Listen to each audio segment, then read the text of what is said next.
Meus seguidores, telespectadores, alô Brasil! Geraldo Luiz aqui, o seu contador de histórias, que na verdade agora não sou mais, por enquanto, aqui contador de histórias. Eu estou ouvindo histórias. Quero agradecer cada vez mais você que está me ajudando a fazer esse canal a crescer, compartilhando os vídeos, me ajudando, falando no teu Facebook, falando no teu Instagram. Olha, Geraldo Luiz agora está lá no YouTube, no Geraldo Luiz TV, um talk show super bacana, recebendo pessoas interessantes.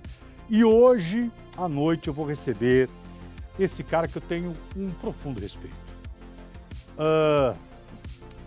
Quando a gente chega num estúdio de rádio, quando a gente entra no estúdio de televisão, a gente sempre tem alguns nomes e algumas referências.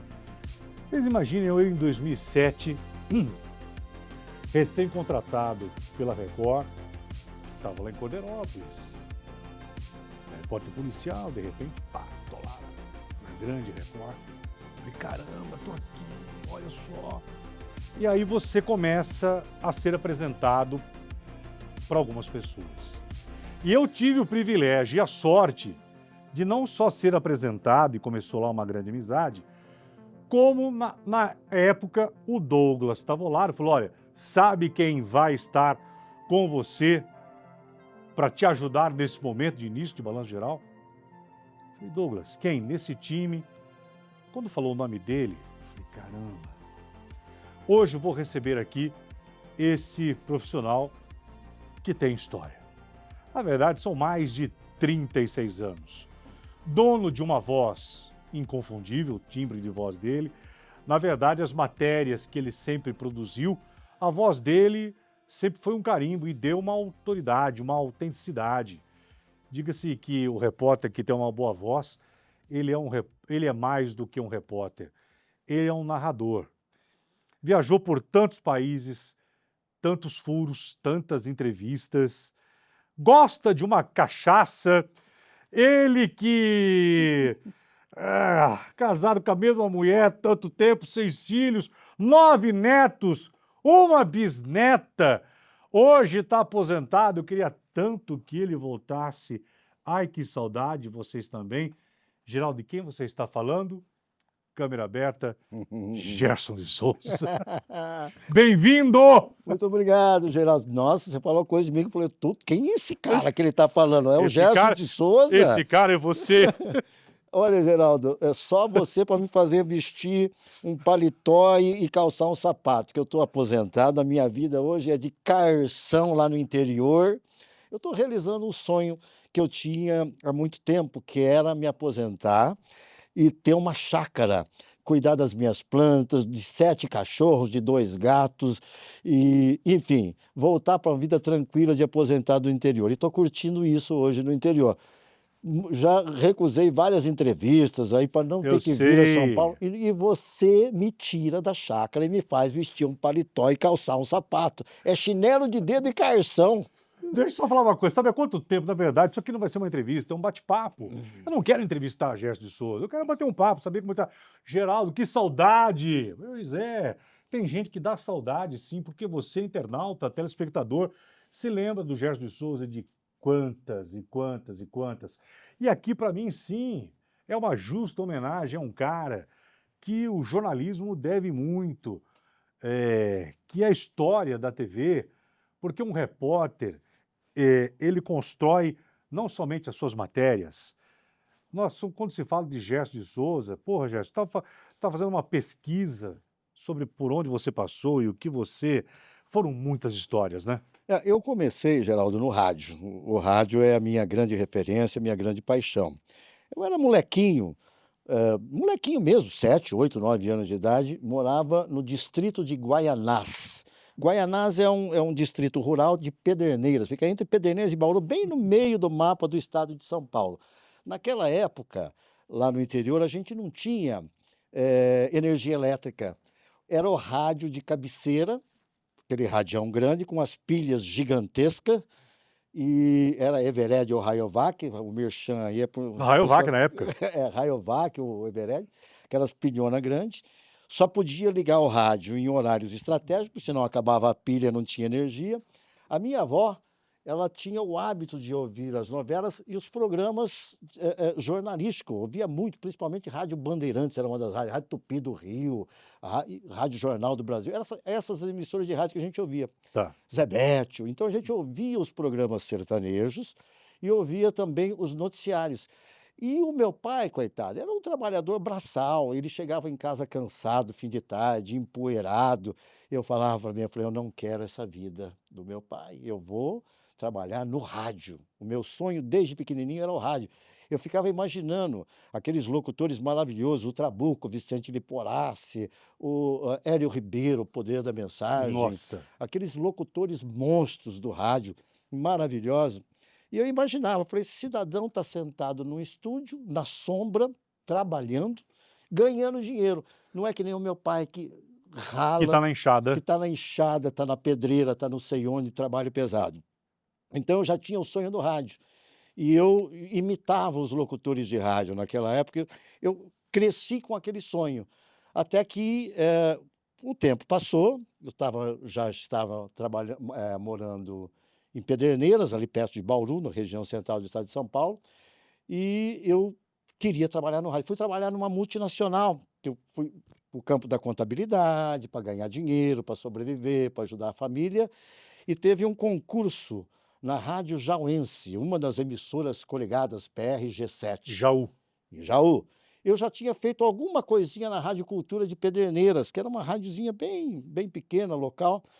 E eu lembro que eu estava estudando em Bauru, na Fundação Educacional, curso de Comunicação Social, e um locutor, o Zé Maria, contador, o Zé Maria, que foi narrador também de esporte, o Zé Maia, da Rádio Bandeirantes, Tá. ele falou, Gerson, vai ter eu vou sair da rádio, estou vindo para Bauru, vou sair da Rádio Jauense, e o Ivan Roberto, que era outro locutor da Rádio Jauense, está indo para Araraquara, vão sobrar 2 vagas. E o seu Alides Fabris, que é o diretor, vai fazer um concurso para locutores da Rádio Jauense. Isso em 1977. Falou, você tem que fazer, o Zé Maria falou, você tem que fazer participar desse concurso aí, porque você tem uma voz boa, você se comunica bem, você vai passar. Eu falei, imagina, Zé, Rádio Jauense. Nossa, né? Era muito difícil. Pois eu fui e passei. Eu e Paulo Gambarini passamos o primeiro e segundo lugar e ocupamos a vaga no rádio. Realizei o meu sonho. De lá, Bauru, depois o jornalismo impresso, que foi a minha outra grande paixão, porque o rádio te ensina a comunicar, a falar de improviso, a preencher aquele espaço, e o jornal te dá o senso crítico, mais o senso crítico, a qualidade com a língua portuguesa, porque se você cometer um erro de concordância no rádio, talvez passe batido, mas no jornal não dá para pagar com a borracha. Escreveu. Está lá, pro resto documento. da vida. Então, eu descobri outra grande paixão, que é o texto escrito. E, finalmente, em 88, eu fui para a televisão, na Rede Globo Oeste Paulista, que hoje a TV tem em Bauru, mas antigamente pertencia à Globo. Uhum. E lá eu comecei a minha carreira. Eu não queria, porque a minha paixão era o texto escrito e era o rádio. Mas, enfim, a Neuza Rocha, que era a diretora, me chamou, o Azenha, na verdade, o Luiz Carlos Azenha, me levou para fazer um teste. Rapaz, Luiz Carlos Azenha. E a Neuza Rocha me contratou. Eu não queria. Os meus parentes, os amigos, falaram, você é louco, a Rede Globo vai te contratar, você não quer trabalhar na Rede Globo? Eu falei, mas eu gosto de escrever, eu gosto do rádio, como é que eu vou para a televisão? Aí finalmente eu fui. A Neuza Rocha falou, Gerson, eu já ouço você no rádio e leio seus textos no jornal. Você agora é repórter. Estou contratando você na Globo para ser repórter. Porém, você tem os vícios do rádio e do jornal. Então, eu vou te deixar na edição um tempo para você aprender que o texto da televisão é diferenciado do texto do rádio e do jornalismo impresso. Ou seja, é o texto casado com a imagem. O texto, a imagem fala por si só e o texto complementa essa imagem. Aí eu fiquei uma temporada na edição, e isso foi muito bom, aquilo foi uma escola para mim. E ali, passado um tempo, ela me chamou. Ela falou, você lembra quando eu te contratei, que eu te falei que você é repórter? Pois é, chegou a hora, você está pronto para ir para a rua? Eu virei para ela e falei, você tem aí um paletó e uma gravata? Eu vou agora. Ela falou, tenho. Chamou o Léo Freitas, que era apresentador do jornal local, da Rede Globo. Falou, Léo, empresta um paletó e uma gravata para o Gerson. Naquele momento eu fui para a rua, na Rede Globo de Bauru. Eu me lembro que a minha primeira entrevista foi com o Roque Ferreira, um líder sindical, era greve dos ferroviários, entrevistei. Foi meu primeiro trabalho na Rede Globo Oeste Paulista. E nunca mais saí da televisão. Dali foi o SBT, o Aqui Agora, o SBT Repórter, o Repórter Record, o Domingo Espetacular, aí é a história que você conhece. O Documento Especial, aí você conhece. Calma, rapaz, que coisa maravilhosa. Ó, nós estamos aqui só há 10 minutos, estou vendo aqui no nosso relógio, que sempre me cobra, e 10 minutos, Gerson, porque ouvir um jornalista que tem uma trajetória tão incrível e que não pode ser esquecida de forma alguma, por isso que você está aqui, porque quando a gente conta a história de um profissional como você, a gente vive tudo isso, cara, né? A gente está com uma saudade imensa, imensa de você, imensa, imensa. Agora, quando fala do teu nome, a tua voz, ela te acompanhou em todas as matérias. Estou falando de acompanhar o seguinte, a tua voz foi o registro das tuas matérias, nos teus ops, em tudo. Ela ganhou um poder muito grande, né, Gerson? Sim, muita gente, às vezes eu estou numa fila do supermercado do caixa, eu falo alguma coisa, a pessoa ouve minha voz, ela volta, me reconhece pela voz. Que começou no rádio, depois na televisão, usando a voz. Agora, por incrível que pareça, Geraldo, eu lembro que eu fazia, hoje eu não faço mais, mas eu fazia palestras em universidades para estudantes de jornalismo e de rádio e TV. As pessoas sempre têm aquela pergunta, qual foi o programa que você mais gostou de fazer? Falou, olha, eu gostei de tudo que eu fiz. Eu gostava do rádio, eu gostava do jornal impresso, eu gostei de tudo, porque eu sempre amei minha profissão. Mas um programa marcante não usava a minha voz e nem a minha imagem. Eu trabalhava em off, atrás das câmeras, que foi o Documento Especial. Na Manchete. Começou na Manchete, passou pelo SBT e morreu na Band. Eu fiz a fase Band, a última fase. O Nelson Roineff era o diretor do programa. Marcos Rummel fez ele também, não fez? Marcos Rummel? Não foi? O apresentador não. o Roberto Maia, o Foi. apresentador. Tá. Roberto Maia, o apresentador. Então, a reportagem, o Nelson Roineff, finado Nelson Roineff, ele era o diretor do programa. E o repórter, ele trabalhava atrás das câmeras e nem narrar o off narrava. Quem narrava o off era o Roberto Maia, o apresentador. E as perguntas eram feitas de uma forma que, na hora da edição, o editor não usava a sua pergunta, só a resposta do entrevistado. É o documentário no sentido exato da expressão, documentário. Documentário não tem, repórter não tem. E, por incrível que pareça, foi um dos programas que eu mais gostei de fazer na minha vida, que foi o Documento Especial. Eu me lembro de um documentário, de um programa que nós fizemos na Amazônia, em Roraima. Agora começa. Agora, bora. Foi um programa chamado Agonia Yanomami. Estavam morrendo muitos índios por doenças comuns, o que acontece até hoje. O garimpeiro vai, leva a gripe, o índio pega a gripe e morre. E ali, aquele programa para mim foi marcante. Eu lembro que... Vou contar só um detalhezinho, senão a gente fica o tempo todo aqui falando do Documento Especial. Eu lembro que eu estava numa aldeia, e numa outra aldeia, na aldeia Romoche, recebemos a notícia por um rádio. Nós estávamos em Surucucu, onde tem uma base aérea, onde tinha helicóptero e tal, e ali tem uma aldeia ali perto. E na aldeia de Romoche, onde só pousava aqueles aviãozinhos de garimpo pequeno, com pista horrorosa e tal, tinha uma criança morrendo, uma criança Yanomami. E aí nós fomos informados pelo rádio que ia haver um resgate, e um aviãozinho pequeno da FUNAI resgatar essa criança que estava morrendo. E tinha um helicóptero pousado ali na base da militar, um helicóptero civil. E aí eu estava com a Aline Almeida, que era a produtora, e o Julinho, o câmera. Aí eu falei, nós temos que gravar esse resgate. Aí eu falei, mas como? Não dá para colocar. Eu falei, coloca pelo menos o meu câmera, pedir para as pessoas, dentro do avião que vai resgatar. Não cabe, é um avião pequeno. Aí eu falei para a Aline, a produtora, falei, Aline, e aquele helicóptero lá? Vai ver aquele helicóptero. Ele falou, Gerson, é de um cara que aluga. Na época, R$3.000, era uma coisa absurda, né? De dinheiro a gente não tinha, estávamos no meio do mato, não tinha comunicação com o Rio de Janeiro, que era a nossa base do Documento Especial, para falar com a chefia. Eu falei, nós vamos alugar esse helicóptero. Ele falou, você está louco? Eu falei, nós não temos R$3.000. Eu falei, eu tenho uma folha de cheque meu aqui. o cheque. Falei, vamos combinar uma coisa. A gente aluga o helicóptero por 3 mil.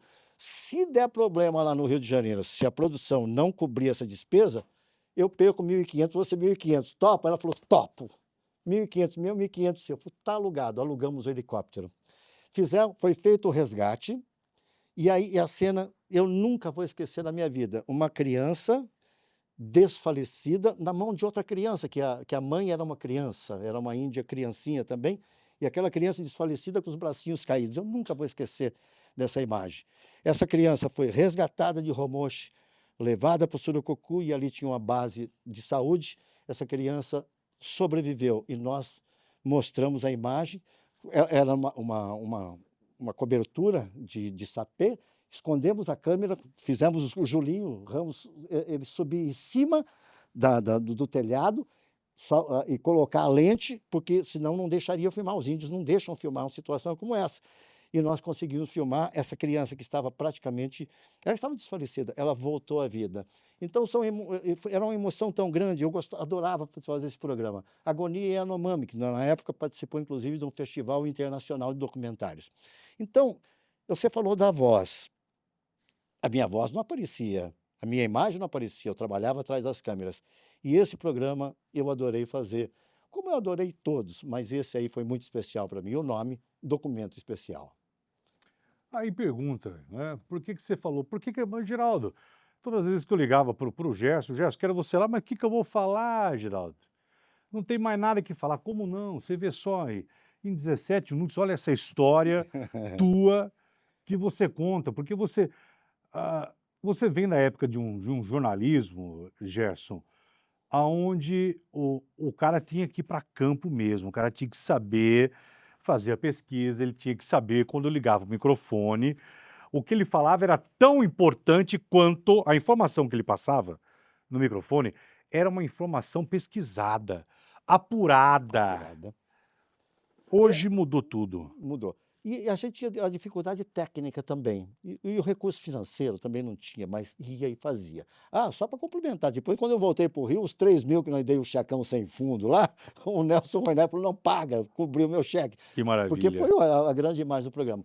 Então, eu estava relembrando agora há pouco, que quando eu entrei na televisão em Bauru, na Rede Globo Oeste Paulista, era uma emissora da Rede Globo, porém, o William Balans, que era o engenheiro da parte técnica, da engenharia da TV, vinha para São Paulo e pegava na marra aqui os restos de equipamento que já não se usava mais aqui, e a gente aproveitava lá. As câmeras usava muito a Omatic, aquele VT gigante, pesado, preso por um cabo a câmera. O cinegrafista não tinha mobilidade, o cameraman, porque estava preso pelo operador de VT. Aí você gravava, levava para a TV, chegava lá, muita coisa se perdia porque não tinha qualidade, ou a imagem ficou esverdeada, ou avermelhada, ou teve um dropout, ou teve problema de áudio, tinha que voltar e fazer de novo. Mas era gostoso, era romântico. E a matéria era apurada, sim. Só que acontecia muita coisa de improviso na rua. Você sabe o que é a rua. Você vai com uma informação, você vai com uma base, mas você caça muitas coisas novas ao redor, né? Eu me lembro de um episódio, o Mundinho era o cameraman, nós fomos fazer o cara grilhou uma terra numa área de preservação ambiental, nós fomos lá. E aí, eu fumava muito naquela época, e de repente o grileiro, armado com facão, com arma, veio para cima, com violência, para cima da gente. E eu reclamei, eu falei, e eu estava fumando. Eu lembro que eu fumava Minister naquela época, um horror. E eu estava fumando ali, o cara veio para cima, eu falei, mas cadê meu câmera? Cadê o câmera? Isso, né? Cadê o Mundinho? O Mundinho fez a coisa certa, o Mundinho estava escondido e filmando, porque se ele aparecesse com a câmera, a gente não ia conseguir a imagem. E aquela imagem, no fim, ela virou imagem nacional, entrou no jornal Hoje, que a gente fazia um jornal local. Por quê? Porque era a equipe da Rede Globo sendo ameaçada pelos grileiros. Então, tem coisa que não está previsto. Vai lá mostrar que a área está sendo grilada, etc. Você tinha informação que a área que é aquela, papapá. Só que tem o improviso, tem o factual, o que acontece sem que você espera, né? E o repórter tem que ter essa visão também. Eu estou na rua, eu tenho que seguir minha pauta, seguir aquela estrutura, mas ficar de olho no excepcional, no que vai acontecer, além do que está previsto. Então é isso, a rua nos ensina muito, você sabe disso, Geraldo. Gerson de Souza. Falando em rua, eu tenho uma história sobre você. Ah, Rua, eu sou da rua. Na fase que você foi para a Record, eu já estava fazendo matérias de viagens e tal. E o Douglas me chamou na sala, falou, Gerson, eu vou contratar um cara aí. Eu já sabia, ele já falou, é o Geraldo Luiz. O Geraldo Luiz, aquele amigo do Marcelo Rezende, que fazia uns negócios na Rede TV, é o Geraldo Luiz e tal. Você já tinha gravado um piloto, um teste, alguma coisa com ele. já. Ele falou, eu tô para contratar o Geraldo Luiz, mas eu tô com medo, porque eu não conheço esse cara, eu não sei se vai dar certo, Gerson. Você topa apresentar o Balanço Geral? Aí eu falei, Douglas, eu estou preparado para apresentar o Balanço Geral, mas eu acho que você tem que contratar o Geraldo Luiz. Ele falou, mas por quê?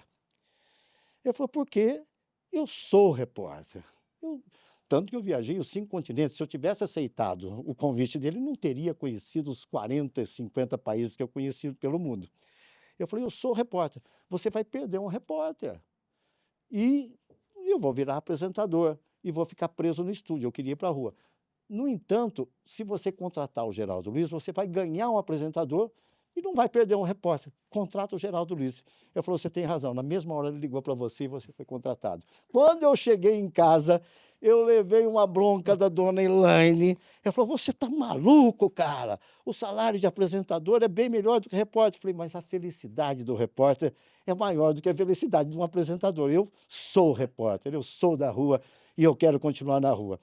Aí ele te contratou. E nas suas primeiras férias, quem é que te substituiu? Eu. Foi exatamente isso. Na primeira férias minha. Eu substituí você no Balanço Geral. Foi. Aí eu fiquei lá uma semana, foi uma semana, 10 dias, eu não lembro quanto tempo você tirou de férias. Mas essa história aconteceu. Pode perguntar para o Douglas Tavolaro, que eu acho que ele vai se lembrar. Eu não vou duvidar disso, eu não vou. Aliás, eu não sei quem me falou isso um tempo depois dos bastidores. Não vou me lembrar. Não vou me lembrar. Agora, entre tantas histórias, eu só estou pulando uma do nosso capítulo de vida vivido ao lado dele. O Balanço Geral se tornando uma febre aqui em São Paulo.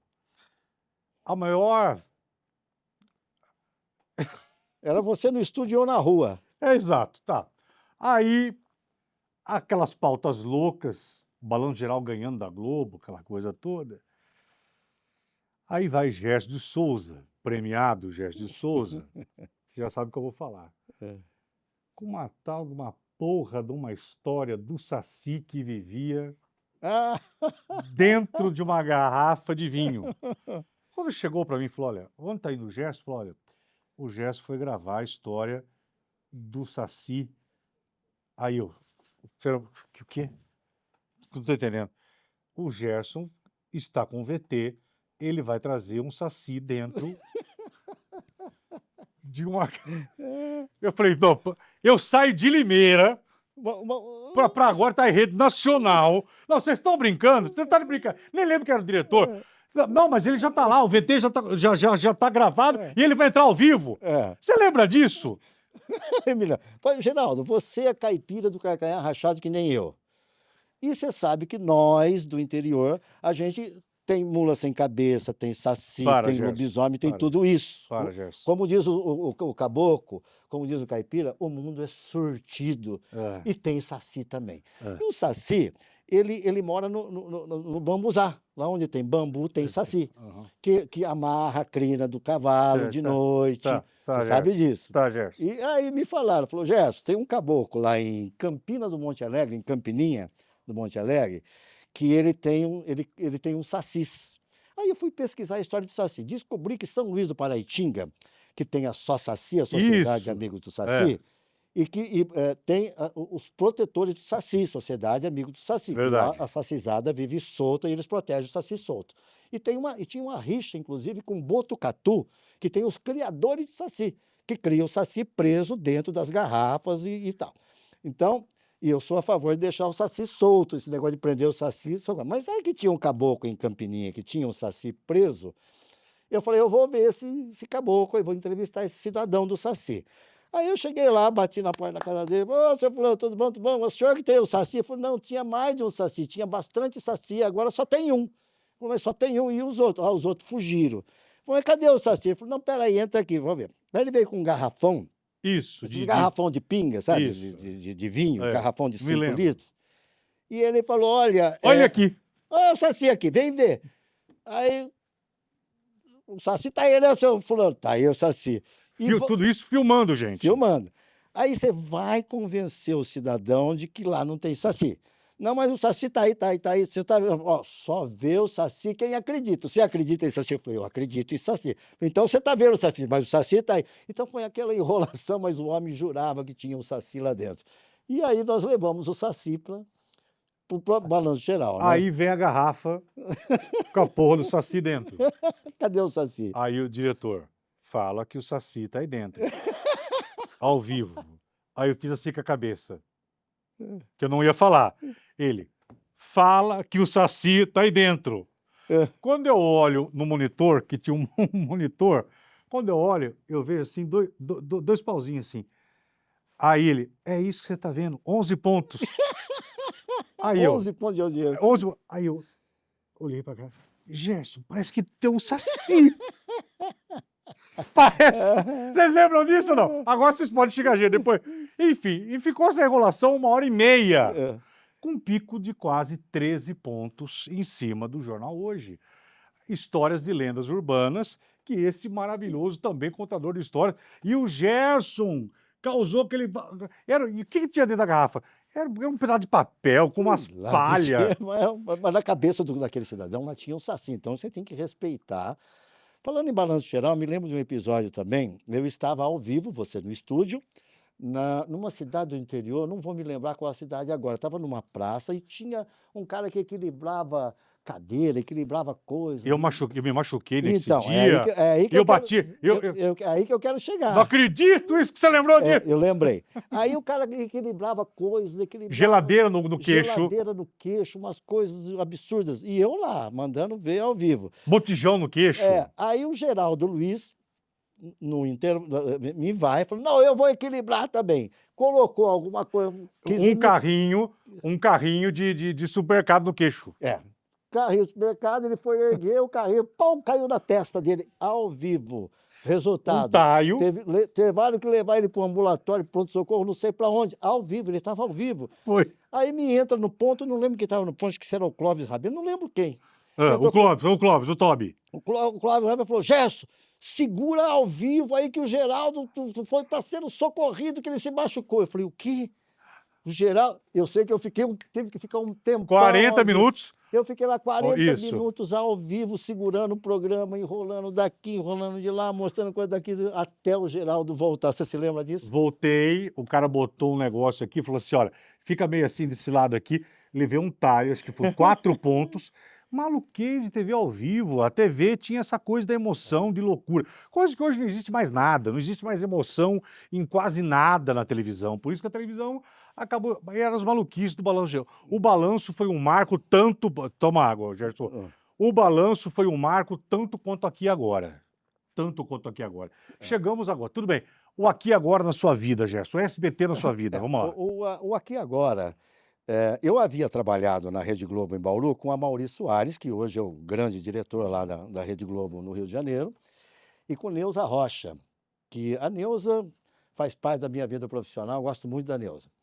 E a Neuza, eles estavam em São Paulo, eles fizeram parte da fundação, da criação do programa Aqui Agora. E aí eu estava em Bauru, continuei em Bauru. Aí eu não lembro quem que entrou em contato comigo, que foi a Neuza, não foi a Mauri, alguém entrou e falou, Gerson, o Aqui Agora, vem trabalhar com a gente aqui em São Paulo, no Aqui Agora. Só que eu assisti, os primeiros, eu não participei desde o início, eu entrei logo depois, algumas semanas depois. Eu vi aquele programa no ar, o Jacinto, o Homem de Sapato Branco, o Gil Gomes, o Wagner, que se tornou um grande amigo meu, o Gil Gomes também, o Jacinto também, todos viraram meus amigos. César Tralli. E aí, mas eu via o Homem de Sapato Branco, falei, gente, esse programa é muito esquisito, diferente, é fora do padrão, né?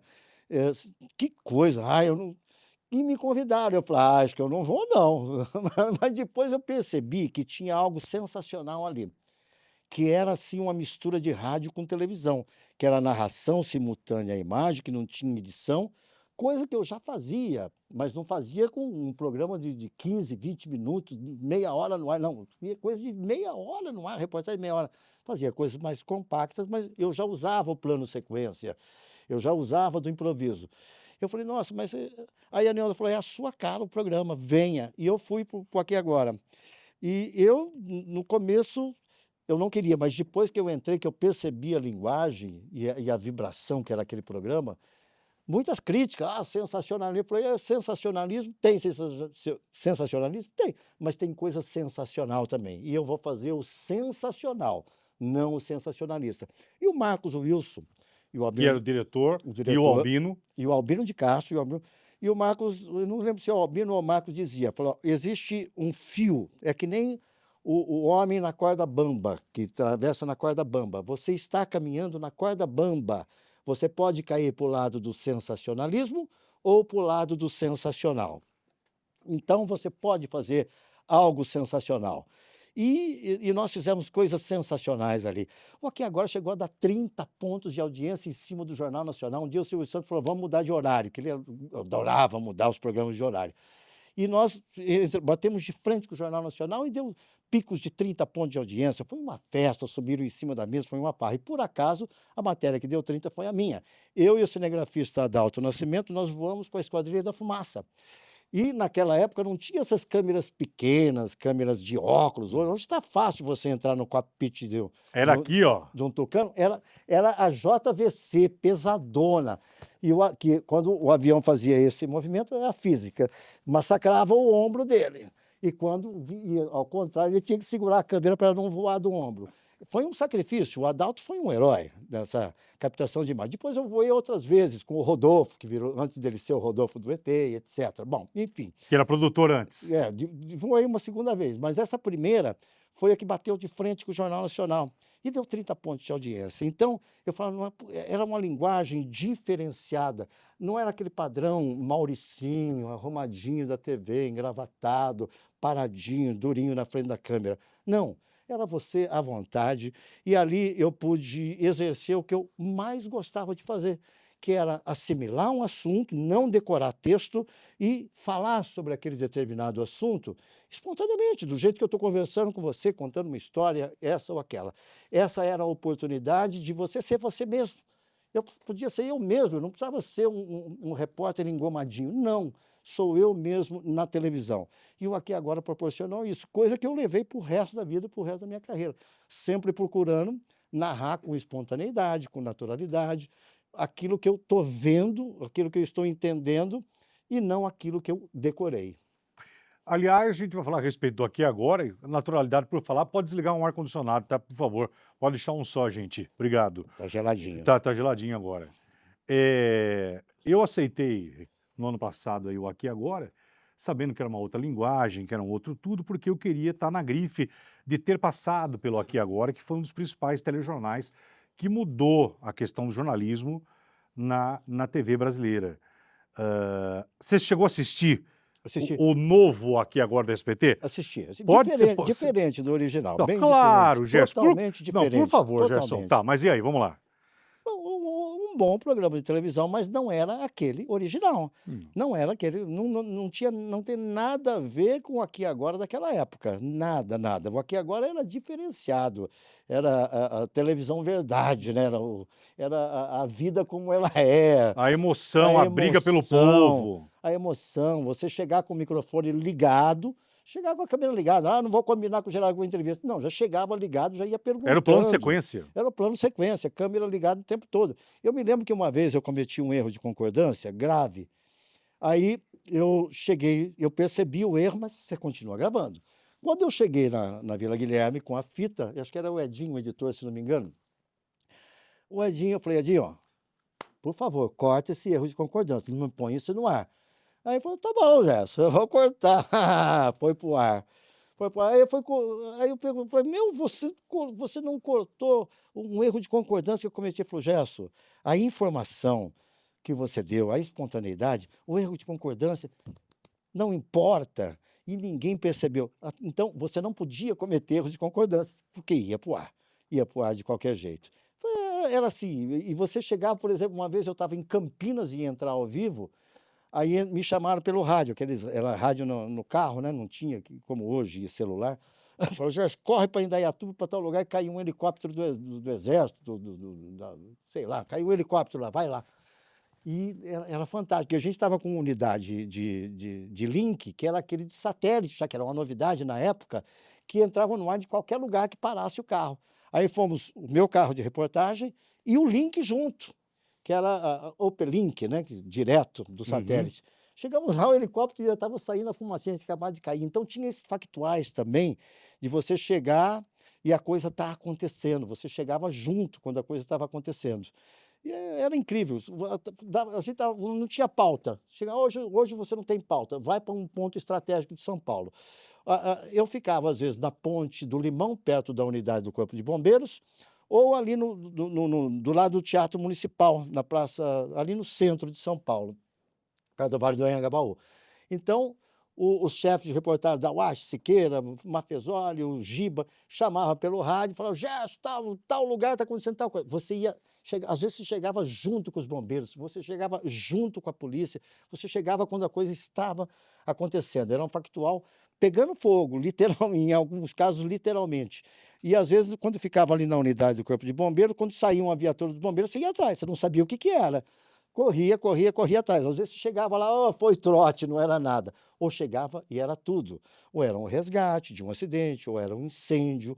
Enfim, era o factualzão a coisa acontecendo naquele momento. E o Aqui Agora, ele disparava em audiência por causa disso, por causa da naturalidade, por causa da verdade, por causa da notícia quente. E era muito bom, foi uma experiência muito boa o Aqui Agora. Depois do Aqui Agora, no SBT, eu fiz o SBT Repórter. Então, eu levei para os outros programas esse formato que eu exercitei bastante ali, que o SBT nos deu essa oportunidade. Na verdade, o plano de sequência é muito difícil. O cara tem que ter um talento, tem que ter uma ousadia muito grande e um conhecimento. O pai do plano de sequência chama-se Goulart de Andrade. Goulart, meu grande amigo Você tá de Goulart, brincadeira. Goulart de Andrade. Goulart de Andrade. Eu falei pro Goulart, depois eu me tornei amigo do Goulart. Tem uma foto dele me abraçando, a gente se abraçando, a gente tomando cachaçinha junto, que ele gostava Como eu também. queria ter convivido. Algumas pessoas, você fala assim, Geraldo, na fita da vida, se você pudesse voltar e pedir para Deus, olha, quais pessoas que você gostaria de ter convivido, ter aprendido, ter errado, ter estado? Um deles é Goulart de Andrade. E eu tive a sorte de ter a amizade do Goulart nos últimos anos da vida dele. Ele era um cara espetacular. E eu falei para ele, Goulart, você é a minha referência do plano sequência. Ele falou, não, agora é com vocês. Eu também falei, que isso, Goulart? E aí ele foi entrevistado pelo Roda Viva, da TV Cultura. E eu tive a sorte de ser convidado para ser um dos entrevistadores do Roda Viva, do Goulart de Andrade. E o Goulart de Andrade, porque ele me inspirou demais. Ele era a minha inspiração do plano sequência, Goulart de Andrade. E foi também a minha inspiração. Como Gil Gomes foi a minha inspiração. Quando eu entrei na Record, que me ajudou tanto, falei, deixa eu ver como que o Gerson já tinha te visto, principalmente de Aqui Agora. Falei, deixa eu ver o que eu posso aprender. Você entendeu por que eu briguei tanto para você estar aqui hoje, meu caro? Porque a tua história não pode ser esquecida, apagada, porque você tem um peso, uma importância muito grande ao jornalismo, não pelo que você representou, embora hoje você escolheu a aposentadoria, né? Você saiu por escolha própria, não, Estou realizando um sonho, né? Morar no interior, ser chacareiro. Você falou do Gil Gomes, me lembrei do momento do Gil Gomes. Quando eu cheguei do interior, de Bauru, para trabalhar na capital, é claro que já tinha minha família, mulher, filhos no interior, e eu precisava de um apartamento, alugar um apartamento. E eu estava na redação um dia, eu já tinha conseguido um apartamento para alugar, mas eu precisava de um fiador. E aí eu estou consultando o chefe de reportagem, se não me engano, na época era o Siqueira ou da UASH, se eles sabiam como se conseguia uma carta do banco para fiança, porque eu não queria pedir para ninguém. Tinha que ter fiador, né? Então, ou fiador ou a carta-fiança. E aí o Wagner Montes estava sentado, ele escutou eu fazendo a pergunta e falou: Ô, meu irmão, que isso, meu irmão? Que carta-fiança? O que, meu irmão? Eu sou seu fiador? Eu falei: não, ele falou: eu vou ser o fiador do seu apartamento, Wagner Montes. Depois eu vou chegar no Gil Gomes. Aí o Wagner Montes falou: onde que você quer que eu assine? Aí deu o contrato de aluguel. Ele falou: só que eu estou indo viajar, você tem que ir atrás da Sônia Lima para ela assinar, porque é o marido e a mulher que tem que ser os fiadores. Eu falei: vixe, será que ela vai assinar? Aí ele falou: você se vira com ela, você tem que convencer a Sônia Lima. Depois eu fui na casa deles, moravam na Granja Viana. A Sônia Lima falou: você vai pagar o aluguel em dia, não vai? Eu falei: claro, Sônia, eu vou pagar o aluguel. Não vão vir cobrar o aluguel de mim, não, né? Eu falei: não, Sônia, não vão. Aí ele falou: tá bom, onde que eu assino? Assinou, foi meu fiador. Então, o que eu estou dizendo isso? Da dificuldade financeira. Ganhava-se pouco, eu ficava recém-chegado do interior, e aí o Gil Gomes ficou sabendo quanto que eu ganhava na época. Ele ficou indignado, falou: mas só isso que o SBT te paga? Não, não é possível. Não é possível. Ele foi na sala do Marcos Wilson e do Albino, falou: vocês estão cometendo uma grande injustiça, porque o Gerson é um grande repórter, não sei o que lá, me colocou lá em cima profissionalmente, e vocês vão perder o Gerson se não der um aumento de salário para ele. Foi meu primeiro aumento de salário no SBT. Por causa. O Gil Gomes foi lá pedir aumento de salário para mim. Eu falei: não acredito nisso. Eu fiz isso, Gerson. Falei com no dia seguinte me deram aumento de salário. Gil Gomes, que depois se tornou um grande amigo, um grande amigo. Eu adorava o Gil. Nós estamos falando de um tempo de televisão de humanidade, de generosidade, de coleguismo. Hoje existe? Tem amigos, mas também tem muita gente querendo puxar o seu tapete, querendo te derrubar. Tem muito. É melhor você não tocar nesse assunto, porque eu nunca fiquei lambendo minhas feridas. Também não. Está aqui o meu filho, e está aqui uma profissional que eu não posso falar o nome dela, porque ela trabalha em outro lugar. Inclusive, ela me fala: Gê, para de falar isso assim. Pô, a sacanagem que fizeram comigo nos últimos tempos de... Porque muitas vezes é o ciúme do talento. Olha, Gerson, se tem algumas coisas que eu já não tenho mais saco, que eu já não quero. E a televisão era romântico, era gostoso fazer televisão, era Era gostoso. isso. Hoje eu não me animo mais. As pessoas: mas já você não quer voltar? Não, não quero. Ah, não quero. Hoje eu sou. Não te faz falta? Ah, Você está aqui, olha a aula que você está nos dando. Eu acredito que hoje um profissional, quando eu vejo um Valmir Salar, estou falando sim, da grande safra de repórter. vocês, do Ah, peso que Caco vocês, do Barcelos. Caco Barcelos, o teu, que é necessário, você vê todo... Pô, o Caco está aí, ativo. Eu vejo você, que você teria que estar ainda na televisão, que você sim... Mas aí eu vejo você falar: não quero mais, Não tem motivação. Hum. Inclusive motivação financeira, que os salários caíram muito. Os veteranos, você vê a Globo que mandou de gente embora, tanto da área artística quanto do jornalismo, as grandes emissoras já não têm os bons salários, né? E hoje, além do salário, a audiência. Eu lembro que a gente comemorava quando dava 30 pontos. Hoje, eu vi uma notícia esses dias, anteontem, acho que foi. 30 só dá Globo da novela. Eu via o SBT comemorando que conseguiu, com a estreia de alguém lá, não lembro quem, 4,1 de audiência, comemorando 4 pontos de audiência. A gente comemorava 30, 27, 30, hoje comemora 4. Quer dizer, com a chegada das redes sociais, com a chegada da internet, a televisão ela perdeu muito. Hoje eu tenho na minha casa televisão CNN, TV fechada, BBC, não sei o que lá, tem uma gama imensa de canais na minha televisão, coisa que antigamente não tinha. Era Globo, SBT, Record e Bandeirantes, e Cultura, e olha lá, e olha lá. Então, era isso, era aquele monopólio. Na época do Wilton Gomes, do Cid Moreira, o Jornal Nacional, antigamente, na época daquele correspondente de Nova York, o Hélio, enfim, dava 80 o Ibope, a Globo.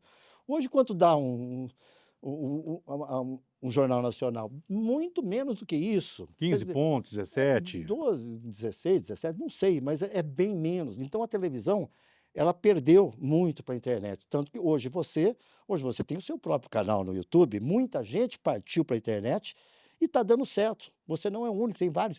Porque a televisão, ela perdeu aquela hegemonia e o romantismo. Eu acho que você tem que ter a motivação para o trabalho. Tudo que você faz na vida, você tem que ter motivação. E quando eu falo motivação, não é só a motivação financeira, é tudo, é uma gama de coisas. E eu não tenho saudade das emissoras, dos programas. Eu tenho saudade dos amigos, das pautas, das viagens que eu fiz ao redor do mundo. Mas eu não tenho motivação para voltar para a televisão hoje, não tenho, sinceramente não tenho. Eu tenho minha aposentadoria, que não é grande coisa, mas paga minhas contas, e tenho uma fonte de renda paralela em Ribeirão Preto, no interior de São Paulo, um pequeno negócio, que me mantém, paga as minhas despesas, me dá um certo conforto, dá para viver razoavelmente bem. Quando eu estava na ativa, era melhor, tinha mais dinheiro, mas tá bom do jeito que tá. Eu tenho a minha netaiada, tenho tempo para ver meus netos, eu tenho tempo porque eles estão espalhados, um aqui, outro ali, outro lado, os 9 netos. Eu estou com 9 netos, uma bisneta, então hoje eu tenho mais tempo para eles. E estou curtindo isso, eu não tenho motivação. Não tenho motivação, acabou, Geraldo, a motivação. Infelizmente acabou. E a televisão foi uma coisa romântica, gostosa. O jornalismo, para mim, era a minha vida. Quando eu comecei com o jornalismo, que eu era jovem, você faz o jornalismo achando que você pode mudar o mundo, é ideológico, é aquela garra, aquela gana, mas não tenho mais. Perdi. Infelizmente, hoje, para mim, eu perdi. Hoje eu adoro ser chacareiro e realizar o sonho de voltar para o interior. Eu voltei para o interior. Eu mantenho minha casa aqui em São Paulo, na Grande São Paulo, no meio do mato, na Serra da Cantareira. Mas estou curtindo demais essa vida interiorana, estou voltando para as minhas raízes. Voltei já para as minhas raízes. Se você recebesse um convite, Talvez a minha mulher obrigue a aceitar, mas eu não penso. Eu não penso nisso hoje. Eu estou levando uma vida tranquila e feliz. Não penso, absolutamente não penso. Já recebi algumas insinuações. Você não quer, você não vem, você não faz, faz um podcast. Não, não quero. Não, eu recusei. Só se você fizer um convite milionário, você vai ganhar trocentos mil. Aí a minha mulher vai falar, você vai e fica você. quieto. E como a tua mulher manda em você, não? Graças a Deus que ela manda. Ela manda no meu cartão de crédito, porque se deixar na minha mão, eu detono, né? Na mão dela, ela controla as contas, ela que paga as contas, tudo. E se hoje eu tenho alguns imóveis, alguns pequenos negócios, um investimento, inclusive, no exterior, no Chile, na Patagônia, mas é por causa dela, porque ela é que controla esses negócios, os pagamentos, as dívidas. Eu não quero controlar a conta, porque eu gosto de dormir à noite bastante, de 8 a 10 horas por noite. E se eu estiver pensando em conta, eu não vou dormir. Então quem perde o sono é ela e não eu, né? Mas eu tô feliz levando essa vida tranquila de chacareiro no interior. Falar que eu fico feliz de ouvir isso de você, não. Não. Fico tranquilo de saber que você está bem. Estou beirando 70 já. Eu sou de 1957, eu nasci em 57. Daqui a pouco eu vou fazer 70 anos. O ano que vem eu faço 70. Então, já estou um senhorzinho. Eu sou bisavô. Tenho a Olivia, minha bisneta, vai fazer 5 anos agora. Mas tua cabeça está boa, tua voz está boa. Tá, não, graças a Deus. Pois é. Memória boa, saúde boa. Saúde boa, disposição boa. Tomo minha caipirinha, minha cachaçinha. Você gosta de cachaça, você gosta de pinga. Todo dia, na hora do almoço. Uma vez eu trouxe uma pinga para você de Ibirá, lembra? Da região de Ibirá, não era de Ibirá, da região de Ibirá. Acho que Catanduva ou Mirassol, se não me engano. Ali perto de Ibirá. Isso. Ali na região de Ibirá. É uma cachaça muito boa, aliás. E, enfim, é isso, Geraldo. Esse livro que está na sua mão aí... Calma, que eu vou falar já do livro, eu quero saber o seguinte. Quantos países você rodou?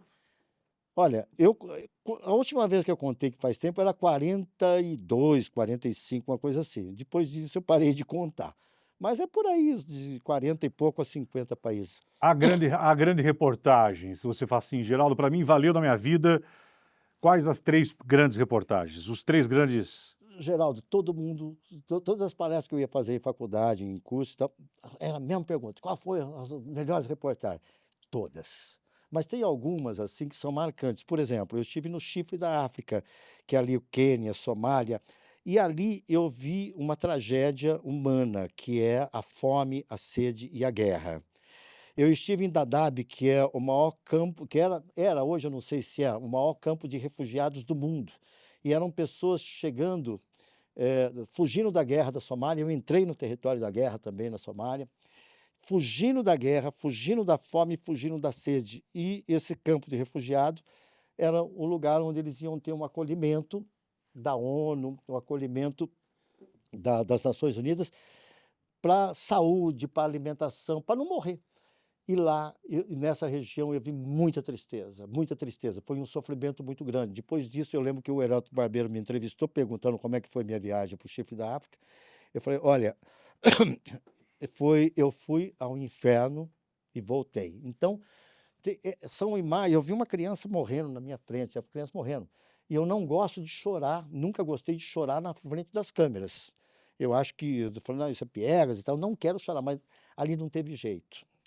Foram em 2 situações que eu fugi do cameraman, saio da cena, mas o câmera vai atrás, que eu chorei porque uma criança, você vê uma criança morrer na sua frente, é terrível.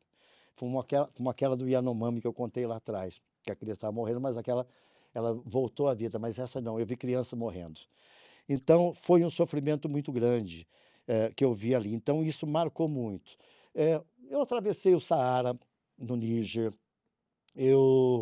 Que mais? Eu estive com os Coroai Batu, os canibais, o povo das árvores.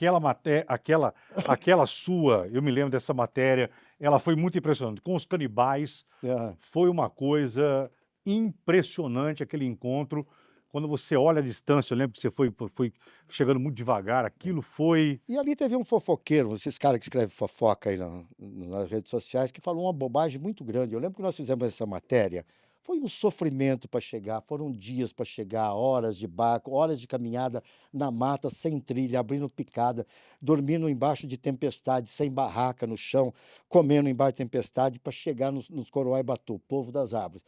Nós fomos ali a ilha ali é Papua, tem a Papua Nova Guiné e tem a Papua do Oeste. É uma ilha gigantesca, uma das maiores do mundo, dividida ao meio. Metade dela, ela se tornou independente, era uma colônia, se tornou independente, que é a Nova Guiné, onde vai os turistas e tiram fotos, sobem em árvores com os Coroai Batu de lá, que já estão humanizados, já não são selvagens. A outra metade é Papua do Oeste, que pertence ainda à Indonésia, fica ali na Oceania, Ásia, Oceania, ali já é a Oceania, que fica na Oceania, e é selvagem, como tem tribos aqui na nossa Amazônia que ainda são desconhecidas, são selvagens, não tiveram contato com pessoas. Totalmente. E aqueles, eu conto na reportagem, nós não somos os primeiros a manter contato com esses Coroai Batu. Os primeiros foi uma equipe holandesa, de uma TV holandesa, que chegou de helicóptero. Eles ficaram apavorados, porque eles não sabiam se aquele trem tinha saído do chão, aquele helicóptero tinha saído do chão, tinha vindo do céu. Eles ficaram apavorados e foi o primeiro contato que eles tiveram com pessoas da civilização. E eu deixo isso claro, eu falei, não sou o primeiro a estar aqui, mas eles continuam sendo povo selvagem. Então, foi uma dificuldade terrível, foi uma grande matéria, foi um planejamento de 4 anos para poder chegar lá. Quando nós fomos para Bornéu, eu, Marcos Bruno e Henri Aio, os 3, nós estávamos no aeroporto de Semarang para atravessar o mar de Java para ir para a ilha de Bornéu.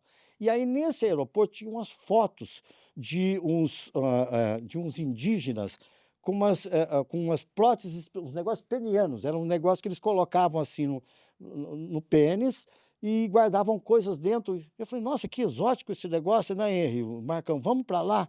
Um dia falou, vamos, um dia nós vamos para lá. Aí nós fomos para Bornéu para ver outras tribos, outra situação, e ficamos com aquilo na cabeça. Aí o Henri e o Marcos foram pesquisar, falou, Jéssica, tem coisa melhor do que esses caras aí que você viu, daquele protetor peniano.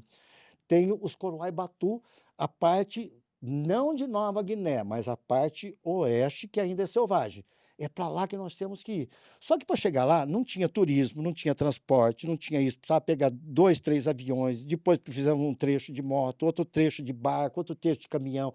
E o mais terrível, a pé durante dias, abrindo picada na mata que é tão fechada quanto a mata atlântica nossa, quanto a mata amazônica. Aí conseguimos uma pessoa em Jacarta, capital da Indonésia, que tinha contato com alguém lá próximo, esse cara tinha que ir até lá fazer um contato com uma tribo à beira do rio Semarang para levar, Semarang não, esqueci o nome do rio, para levar, montar uma expedição e entrar mata dentro para chegar nos Coral e Batu, uma coisa muito difícil de se produzir. E, cara, aí quando nós finalmente conseguimos esse cidadão, o cara falou, não, sinal verde, vocês podem vir que a gente chega lá. Aí barrou no problema financeiro. Douglas, estava lá, o chefe do não, muito caro, segurou por um tempo. Mas aí ele sabia, falou, não, essa matéria vai ser muito boa. Liberou a verba. Quando liberou a verba, nós fomos. Fizemos a reportagem. Quando nós voltamos para o Brasil, a matéria estava editada, estava com chamada no ar. Eu estava em Curitiba, num hotel. Eu tinha o hábito de acordar, a primeira coisa, tomar o café e ler os jornais. Aí eu fui para a recepção do jornal, pego a Folha de São Paulo, no caderno de cultura, vejo lá dizendo um cidadão, não quero nem falar o nome dele, que é um estúpido. O cara falou que a matéria era fake, que era falsa. Imagina, eles estão dizendo uma mentira. Que eu vi uma foto que eu tinha tirado, a foto foi publicada no jornal, na Folha de São Paulo, com o Henry e o Marcão, os câmeras, com os Coroai Batu. Eu tirei uma foto, a foto minha, publicada no jornal, sem crédito, e o cara dizendo que não era verdade, que nós estivemos lá, e que é normal que turista vai e faz matéria. Turista vai para Papua Nova Guiné. Turista não vai para Papua do Oeste, que é selvagem. É a mesma coisa, você fala, eu fui para o Amazonas, você foi para Manaus, para Amazonas, tudo bem, Amazonas bacana. Foi ali no hotel para turista, você pega um barco, vai num hotel bacana, tira foto com os índios. Ah, mas não, você não foi com o Yanomami lá, ou com a tribo perdida não sei onde. E esse cara, aí o Douglas ficou furioso, mandou uma carta respondendo. O Douglas não, foi o Rafael Gomide, que era o diretor do programa. E, enfim, falou, não, a matéria é autêntica, mas foi uma das grandes matérias que nós fizemos. Coroai Batu, atravessamos o Saara, estivemos no Chifre da África. Nesse livro tem 3 textos meus aí de 3 viagens. O livro não é meu, é do André, o André que escreveu esse livro. Aí, quando ele foi editar o livro, ele falou, Gerson, não tem alguns textos? Eu falei, tem 3 diários de viagem, um para a China, um para a Amazônia Perdida, que nós viajamos, que também foi uma grande reportagem, num bongo de Puerto Chacabuco, na Venezuela, até Manaus. Nós viajamos até São Gabriel da Cachoeira, num bongo. O bongo é um barco de madeira grande, indígena. Chegamos todos com a bunda roxa, ficar 20 dias a bordo de um bongo. Ali a gente fazia comida, ali a gente lavava a roupa, ali a gente comia. O bongo era o nosso lar. E nós exploramos a Amazônia Perdida, que a gente chamou de Amazônia Perdida, tanto do lado venezuelano quanto do Brasil. E aí eu escrevo esse diário aí, da Amazônia Perdida, os diários selvagens de Zâmbia, na África, e uma aventura que nós fizemos no sudeste da China também. Mas o livro é do André. E essa história, um pouco dessa história está contada aí, Geraldo, um pouco da nossa história. Estou vendo, Diário da Amazônia Perdida, na verdade é esse livro aqui, olha, para quê? Aqui, onde eu mostro aqui, com mais close aqui, por favor. Para cá? O André Guimarães, que escreveu o livro. Perto de mim aqui? Ele entrevistou familiares, amigos, colegas de trabalho, me acompanhou um dia numa produção de uma reportagem e escreveu esse livro, Gerson de Souza, um repórter em extinção. E é isso que eu quero pegar. Eu quero pegar carona nesse título, Um Repórter em Extinção. Exatamente isso. Olha, eu não quero cometer nenhum erro. Claro que nós temos brilhantes colegas jornalistas, mas eu acredito, eu acho que, claro, da Bandeirantes nós temos, enfim, temos, mas eu acho que repórteres assim, em expedição, prontos para isso, só temos hoje na Globo. Nós não temos mais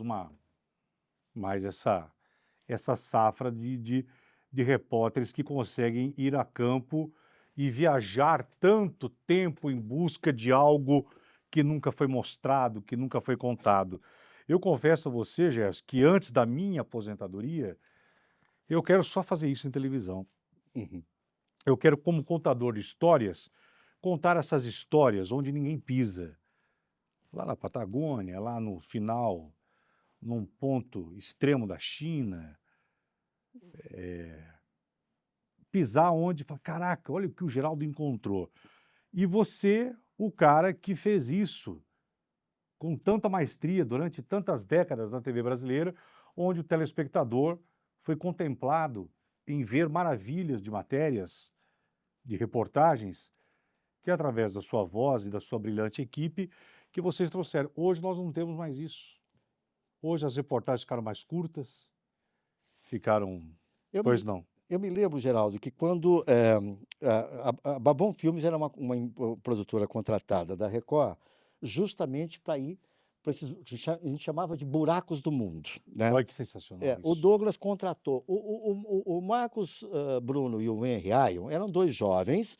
O que eles tinham feito? Quando a conquista do Everest completou 50 anos, se não me engano, eles fizeram uma matéria Fantástico. Eles foram lá como freelancer e venderam para a Rede Globo, na época. O Douglas viu a reportagem no ar, chamou o Gustavo Costa para trabalhar com a gente e falou, Gustavo, descobre quem são esses meninos que foram lá para o Everest. Marcos Bruno e Henry Ion. Aí contratou os dois. E os dois iam para lugares distantes do mundo. Só que o Henry e o Marcos eram cinegrafistas, improvisavam o Henry como repórter. O Douglas falou, falta um repórter aí, me colocou. Falou, Gerson, você vai fazer parceria com o Henry e com o Marcos, vocês vão viajar o mundo.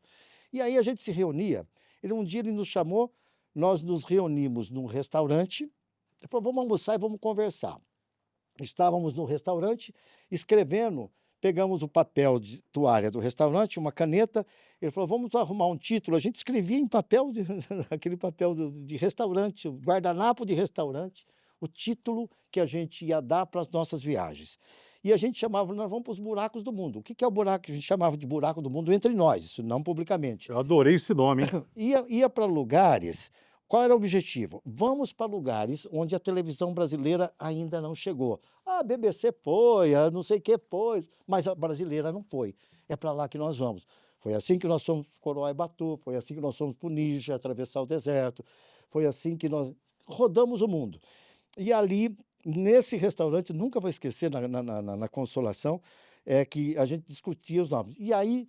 várias sugestões, como é que vai chamar essa série de reportagens? Aí o Douglas, foi o nome que o Douglas escolheu é que prevaleceu. Claro, o chefe a gente respeitou, né? Fronteiras da Terra. E foi aí que começaram as minhas viagens com o Henry e com o Marcos para o Babon Filme.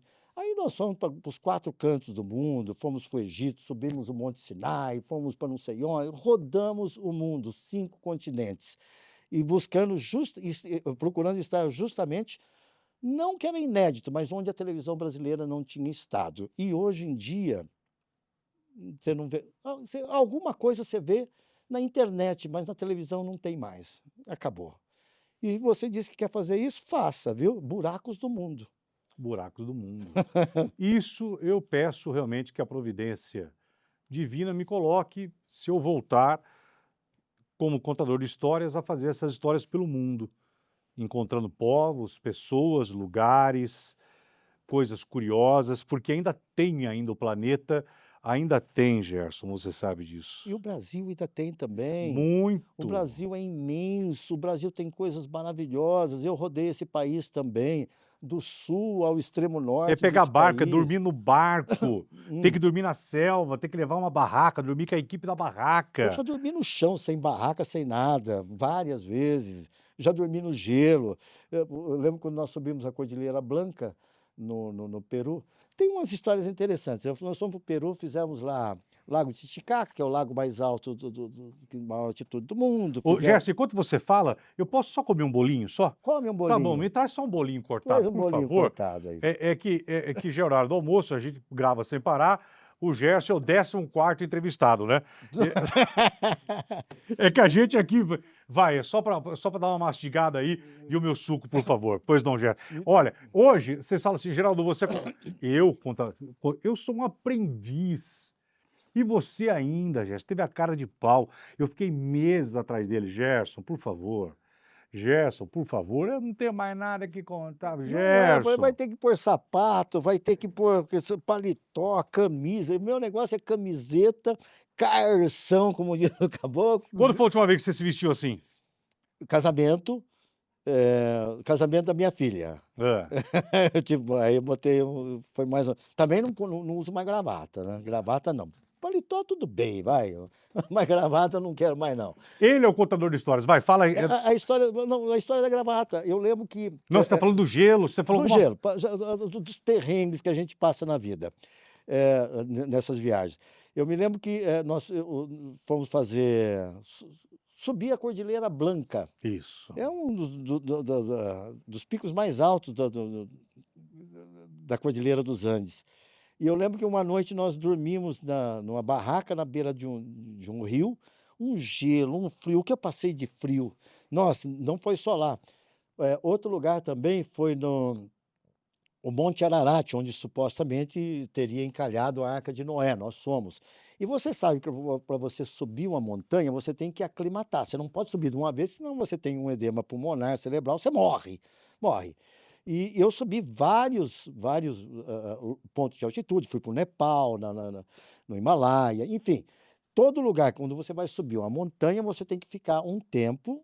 Você sobe um pouquinho, fica lá, tem que aclimatar para o seu corpo se adaptar. Aclimata mais um pouquinho, fica lá 1, 2, 3 dias, sei lá, até aclimatar. E numa subida no Monte Ararat, eu, Marcos Bruno e Henri Aio, nós fomos subir o Ararat. Agora você quer um suco de laranja? Eu aceito. Olha só. É bom, né? Na TV aberta não poderia fazer isso, né? Aqui pode. Aqui, se de repente você para interromper, que vieram 2 sucos aqui. Mas cadê aqui. O seu suco? O meu tá aqui também. Ah, tá aí. O meu tá então, aqui também, tá. Agora, tem um bolinho aqui também. Não. Eu vou comer um bolo. Eu só quero um guardanapo. Se tiver um guardanapo aí, por favor. Só que eu vou... É só para controlar a diabetes. Fala, Gerson. O bolo eu não quero não, que eu comi bastante no almoço. Fala aí. E aí, subindo o Monte Ararat, ficamos uns dias na cidade, depois aclimatamos numa certa altitude, montamos acampamento, subimos mais um pouco, aclimatamos de novo. Na hora do ataque ao pico, eu e o Henry subimos de madrugada, aquela escuridão, porque você tem que acordar bem cedo com o tempo, você tem que administrar o tempo. No ataque ao pico, nós passamos mal. Passamos mal os dois, o que é pior. E o sintoma é horrível. Nós tivemos que retornar, ficar naquele campo base, naquele acampamento base, e o Marcos Bruno, que estava com a gente, não, ele estava bem. Ele falou, não, eu estou bem. Ele subiu e gravou a chegada ao pico do Monte Ararat. Eu lembro que eu falei, e agora? Naquela escuridão, a gente tinha que voltar, e o guia subiu junto com ele. Nós tínhamos que voltar para o acampamento, onde era a nossa base, naquele ponto da montanha. E para achar o caminho de volta, na escuridão. Eu sei que você olhava de um lado, a divisa com o Irã, você sabia que ali tinha uma luz, nossa, ali é uma fronteira com o Irã, tem uma base militar e tal, ali é a fronteira com o Irã. Era a única referência nossa, aquela luz. Sei que deu um trabalho terrível, mas finalmente nós conseguimos voltar. Então, passamos por perrengues, por dificuldades, trabalhar com febre, doente, com dor de garganta, com dor de cabeça, com dor nas pernas, nos joelhos de subir montanha. Então, foram muitos os perrengues, muitas as dificuldades, mas todas as dificuldades valeram a pena nessa saga que foi fazer Fronteiras da Terra na Record e viajar pelos vários continentes do mundo. É uma coisa maravilhosa te ouvir, Gerson. Eu estou muito feliz de...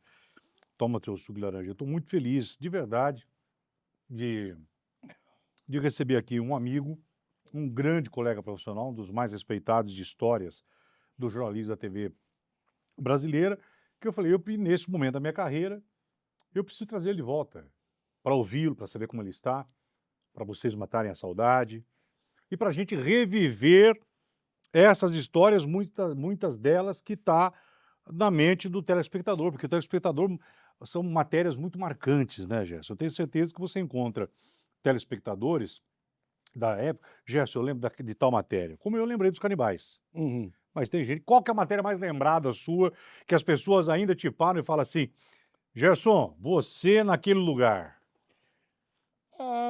Geraldo, não tem uma específica, um lembra de uma. Eu mesmo, agora, você está falando, estou tentando lembrar de alguma para comentar. Aí eu não. Foram muitas.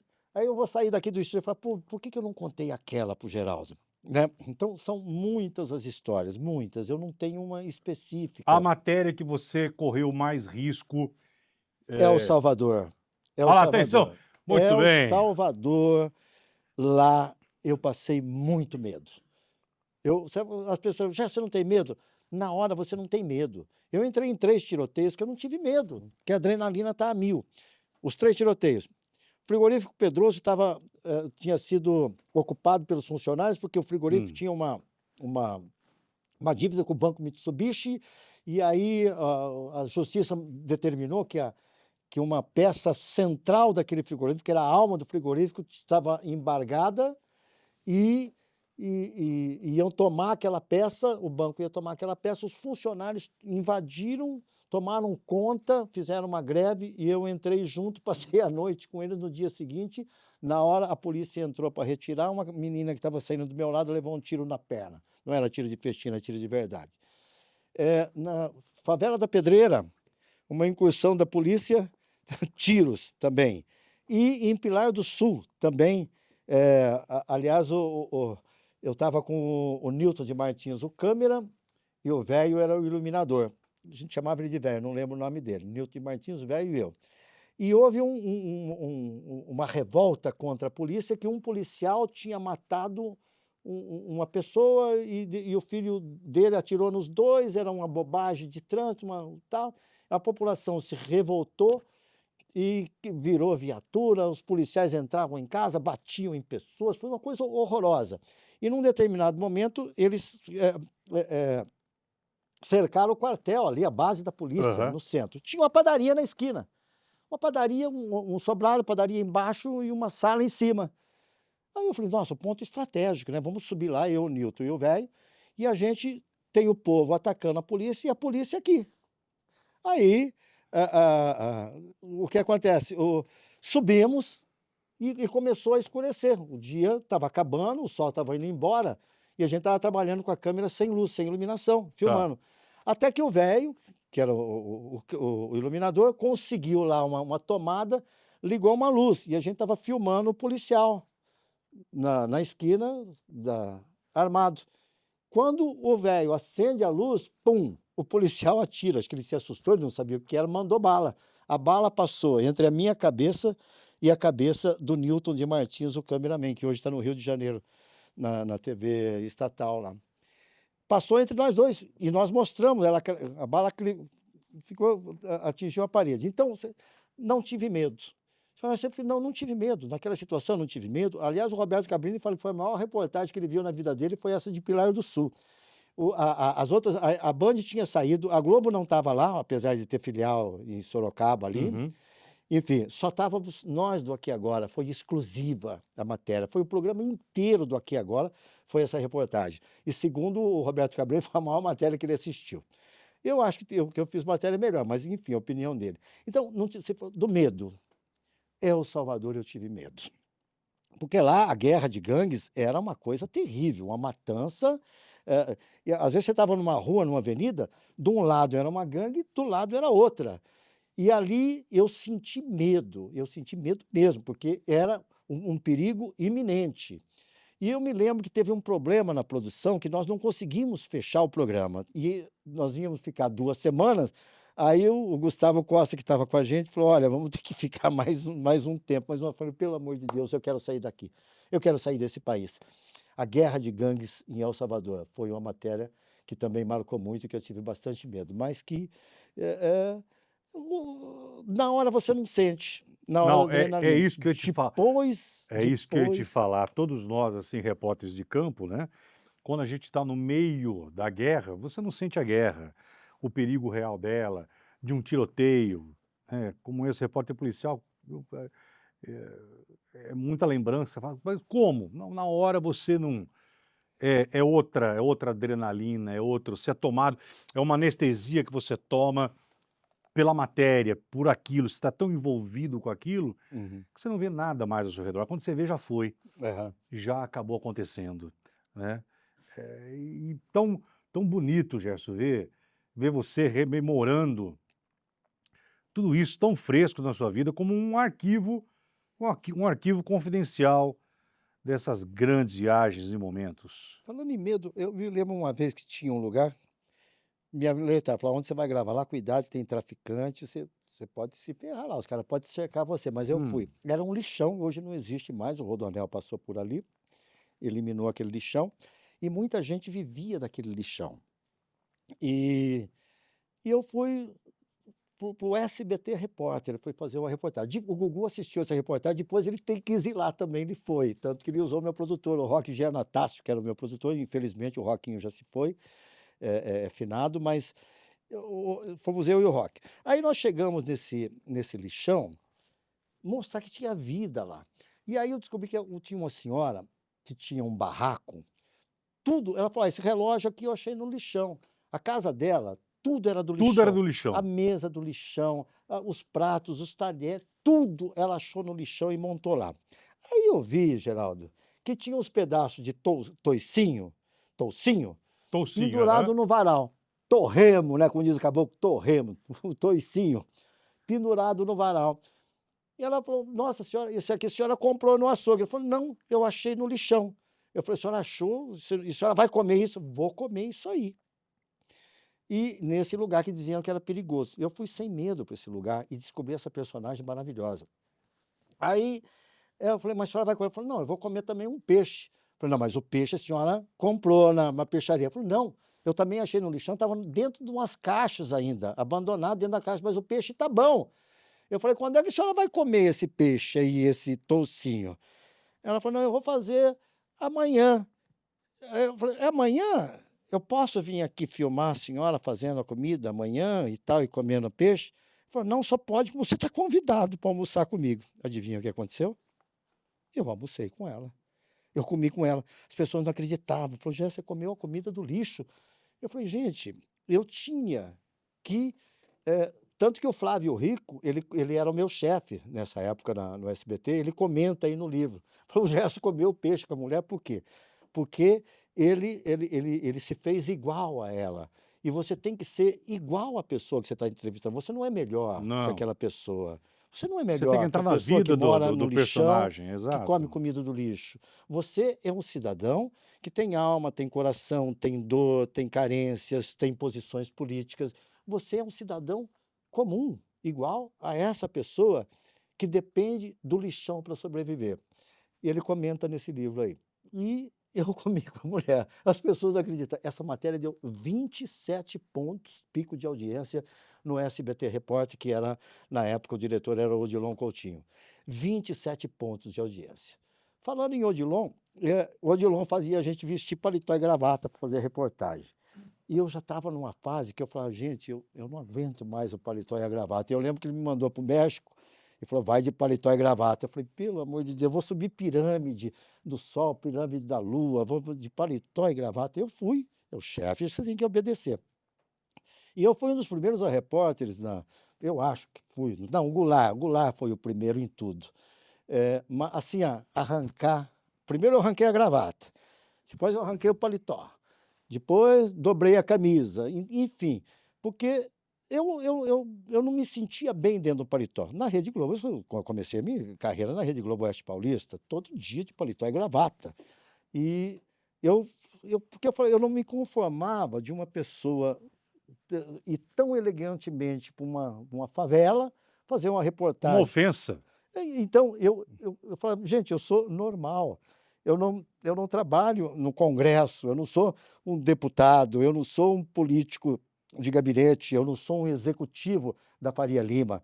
Eu trabalho, a minha vida é camiseta", e eu fui um dos primeiros a arrancar. Teve um repórter da Globo que inclusive encontrou minha mulher um dia ela foi renovar passaporte da Polícia Federal e estava lá, falou: "Nossa, o meu sonho é trabalhar que nem o Gerson, arrancar o paletó e a gravata". Eu fui um dos primeiros a brigar, né, a não usar paletó. Usar um paletó e uma gravata só em condições especiais, em Mas momentos para essas especiais, matérias, não. diferenciados. Para essas matérias, não. E eu briguei contra o paletó e a gravata e consegui isso, e o Douglas me deu essa liberdade. Você trabalha do jeito que você quiser. Que maravilha isso. Eu vou ouvindo tudo isso, é o que eu venho falando aí com os diretores de televisão, com todo mundo, né. Você imagina diante de tudo isso que vocês estão ouvindo, que o telespectador sabe, você imagina um Globo História, um Band História, um SBT Histórias Mundo, porque tem muitas histórias ainda para serem contadas, pessoas a serem narradas, desvendadas. Tem muita coisa. Aqui não tem, hoje não tem mais quem, Uhum. né? A televisão está tão humana, não arrisca mais, está tudo muito igual, mas ouvindo você ainda me dá um tesão de achar que talvez um dia eu possa fazer isso, porque é história sem fim, Gerson. E o rádio? O rádio é outra coisa impressionante. Tem um programa de rádio em Bauru chamado Informação, Ainda tem? ainda tem. Esse programa, É. minhas filhas estão com a Mariana, são tantos filhos que é duro saber a idade de cada um, mas a Mariana era pequenininha, ela está com quantos anos? 40, 39? Se eu errar, ela vai ficar muito brava comigo. Mas enfim, esse programa, ela era pequenininha quando nós criamos, está no ar até hoje. Eu tinha uma paixão É, pelo o rádio é rádio. demais, né? Eu tinha uma paixão pelo rádio. Quando você fala em saudade, eu tenho mais saudade do rádio e do texto impresso de jornal do que da televisão. Olha isso, ouvi você falar Eu isso. tenho mais saudade do texto e do rádio e do texto Você impresso. voltaria, então, um programa de rádio você faria? Não, porque tem que acordar cedo. Gerson, tu tá muito vagabundo, Gerson. Muito preguiçoso. Cara, o mato Muito- deixa as pessoas Muito preguiçosas. Geraldo, depois que eu me aposentei, nunca mais eu usei despertador. Eu durmo, a hora que eu acordo, entendeu? A não ser que eu tenha um exame médico, um oculista, não sei o que lá. Falando em exame médico, minha saúde está boa, graças a Deus. Um oculista, alguma coisa. Então, outra coisa, no meu almoço é regra. Para abrir o apetite, eu tomo a minha Eu cachaçinha. sei disso. Todo dia na hora do almoço. E o médico, eu fui no médico fazer um check-up para ver se estava tudo bem, o coração. É. Eu falei, nossa, seu coração está ótimo. Aí ele falou, você bebe? Eu falei, doutor, se eu tiver uma cachaçinha aí, eu aceito. Aí ele deu risada e eu falei, eu bebo todo dia. Não encho a cara, mas eu tomo a minha cachaçinha. Aí a pessoa pergunta, por que você bebe uma cachaçinha todo dia na hora do almoço? É para dar um soninho depois do almoço e tirar um cochilo. Meu Deus, que vida Entendeu? que você... O homem que girou o mundo, É. hoje... É uma delícia. Toma uma cachaçinha, come a comida do almoço, aí dá aquela preguicinha. Você liga a televisão para ver o noticiário, dorme com a televisão ligada, acorda 1 hora e meia. Depende, tem dia que passa desse horário. Aí tira aquele cochilo. O dia que você me ligou, eu estava. Você falou, você estava dormindo? Eu falei, estava dormindo. Acordei, você me acordou. Enfim, então, o que acontece? Ah, mas hoje você pode fazer rádio sem sair de casa. Um cidadão de Ribeirão Preto, lá que tem essas rádios que hoje, de internet e tal, falou, Gerson, vem fazer um programa de rádio. Contar uns aqui, caos aí e tal. Vem fazer um programa de rádio. Aí eu falei, programa de rádio, aqui no estúdio, todo dia. Eu falei, não vai dar. O que acontece, Geraldo? Eu estou curtindo essa fase. Eu trabalhei muito na vida. Eu comecei com 9 anos de idade na roça, de buiando milho, fazendo balainho para colocar terra em muda. 9 anos de idade, uma criança. E nunca mais parei. Depois, com 10 anos, hoje não pode. Hoje, você botar criança para trabalhar é crime. Com 10 anos de idade, eu entrei para guarda-mirim de Pederneiras. Eu era guarda-mirim com 10 anos. Guarda-mirim, cara. Com 10 anos de idade. Você foi o quê? Patrulheiro? Não, guardinha-mirim, trabalhava com farda, cacetetinho, o bibico, que é o... Caraca! Tinha fardinha. Trabalhava... Primeiro botaram no trânsito, junto com soldado de trânsito, mas perceberam que não era legal colocar criança em semáforo e tal. Aí colocaram. Eu fui para a coletoria estadual, posto de fiscalização da Secretaria da Fazenda, ficava lá, fazia uma coisinha ou outra. Os caras falavam, vai comprar um biscoito de polvilho. Eu ia lá na padaria, levava para os funcionários. Ganhava um dinheirinho por fora, lavando um carro ou outro. Eu ganhava 15 mil cruzeiros por mês, não era nada o salário, era uma mixaria de criança. Mas aí, de sexta-feira, lavava um carro, um corcel de um fiscal ou de outro, ganhava mais 2 mil cruzeiros e tal. Então, eu comecei a trabalhar muito cedo. A vida inteira eu trabalhei. Tinha uma fase em Bauru que eu trabalhava no rádio de manhã, trabalhava no jornal à tarde e nos intervalos eu tinha uma moto, porque não dava para ter carro, porque o preço da gasolina era um absurdo, e se tinha carro não tinha dinheiro para pôr gasolina, então eu tinha a minha moto para deslocamento rápido e barato. E eu era locutor de comerciais da Rede Globo Oeste Paulista, não era funcionário, eu prestava um serviço como locutor, como freelancer. E aí, entre um emprego e outro, as meninas lá do comercial já sabiam, o Gerson, nesse horário ele vem gravar. Aí me ligava, falou, Gerson, tem um comercial para você gravar. Ia lá, gravava. E à tarde ia para o jornal. Eu editava o Jornal dos Engenheiros, do Sindicato dos Engenheiros. Eu que fazia o Jornal do Sindicato dos Engenheiros.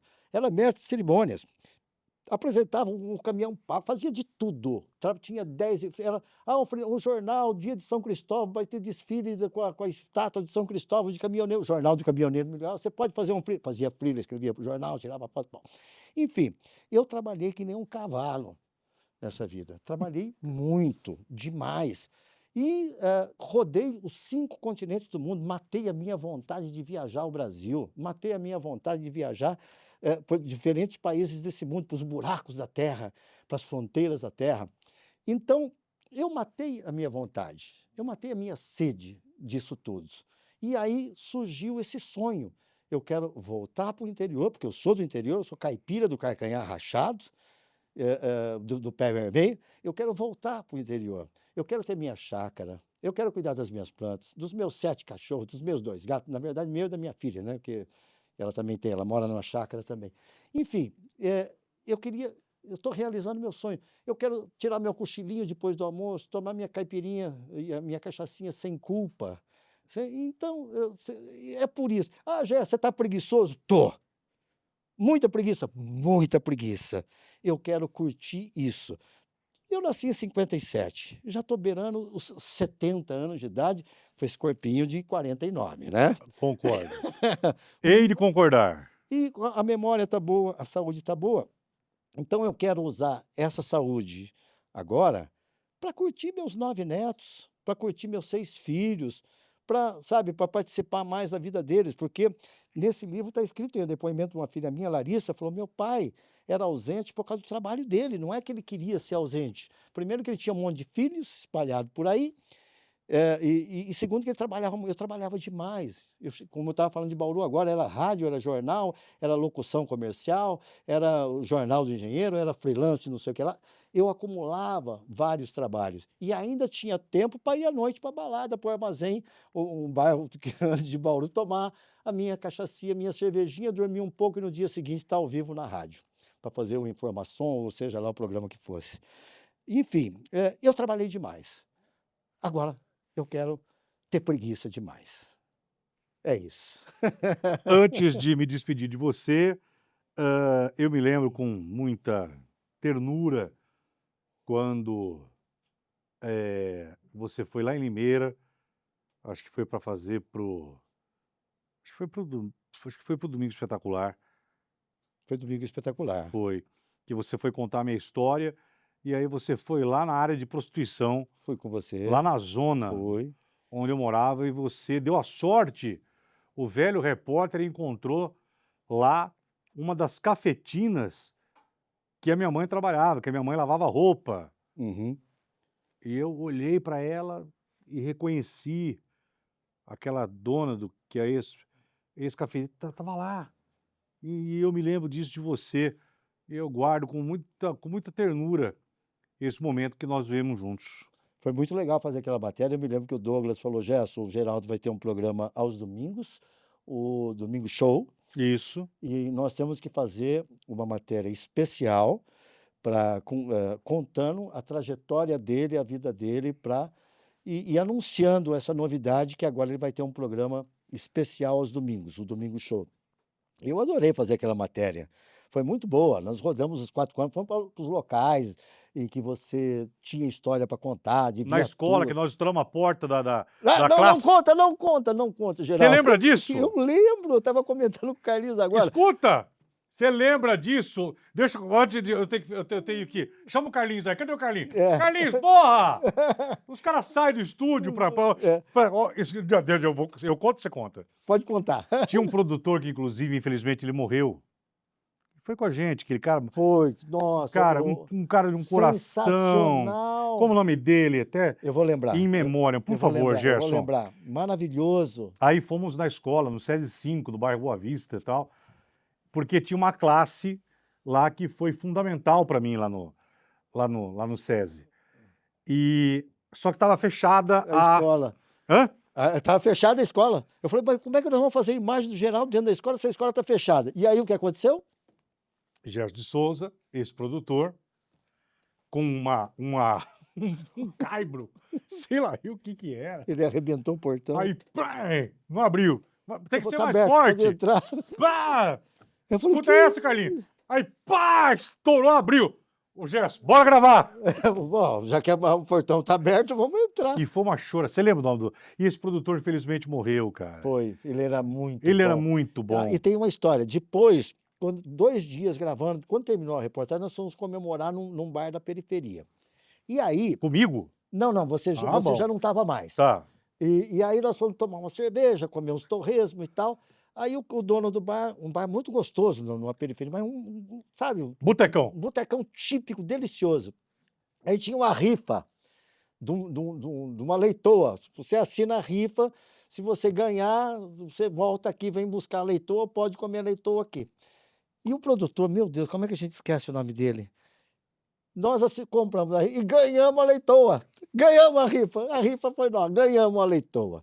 E aí nós combinamos de voltar um dia, em Limeira, para comer aquela leitoa que nós ganhamos. Mas, coitado, ele teve um infarto, morreu Foi. e nós não voltamos mais. Você não lembra, né, Carlinhos, o nome dele, né? Ah, meu Deus do Ele céu, era eu tô fantástico. vendo a cara dele, gente boa demais. Magrelo, alto. Muito gente boa. Ele me ajudou muito, foi um grande produtor. Mas não foi você que arrebentou o portão, foi ele, né? Nós, né?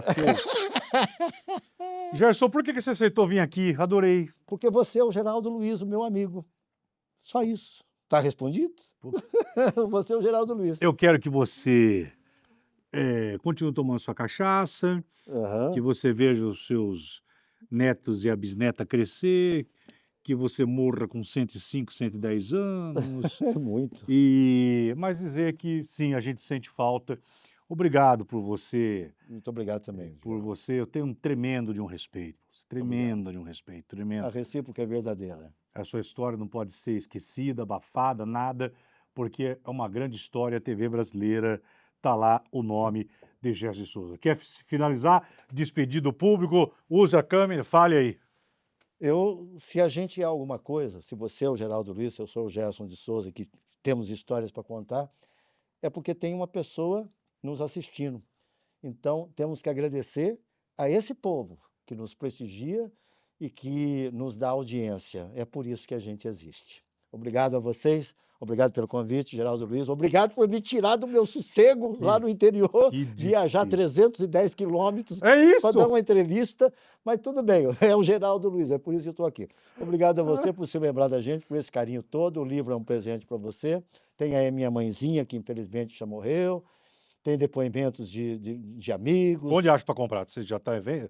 Eu acho que está na internet. Se você acha na Amazon, nesses sites aí, é do André Guimarães, um excelente Exatamente. menino. André Guimarães. O prefácio Gerson da Neuza de Souza, Roça. Um repórter em extinção, realmente. Tem vários depoimentos aí. E, enfim, é um pouco da nossa história. E é isso aí. Obrigado a você e obrigado a você. Olha quanto tempo nós falamos, olha o relógio. 1h, 33 minutos e 22 segundos. E não vai. E o meu filho, que é o diretor, e a imagem do nosso querido Fábio, e o João que edita, o João tá saindo maravilhosamente bem na edição, que é difícil, edição é difícil, né? Difícil. Não pode perder o time. Meu filho é editor, meu filho edita também. E o João Pedro que é a edição. Bem, quero dizer que realmente você está em extinção. Deixou saudade, mas deixou o seu nome gravado. Obrigado, Gerson, mais uma vez, tá bom? Obrigado, Geraldo. Gente, é o seguinte, vocês aqui, ó, compartilha. Se você não compartilhar esse vídeo, vai ficar difícil. Gostou? Compartilha, espalha, manda pro pessoal do teu Facebook, aí do teu Instagram, dá o like, tá? Se inscreva, que é muito importante. E até o nosso próximo encontro hoje. E ainda dizem, ouvindo tantas histórias, dizem que eu sou contador de histórias, um eterno aprendiz. Até o nosso próximo encontro.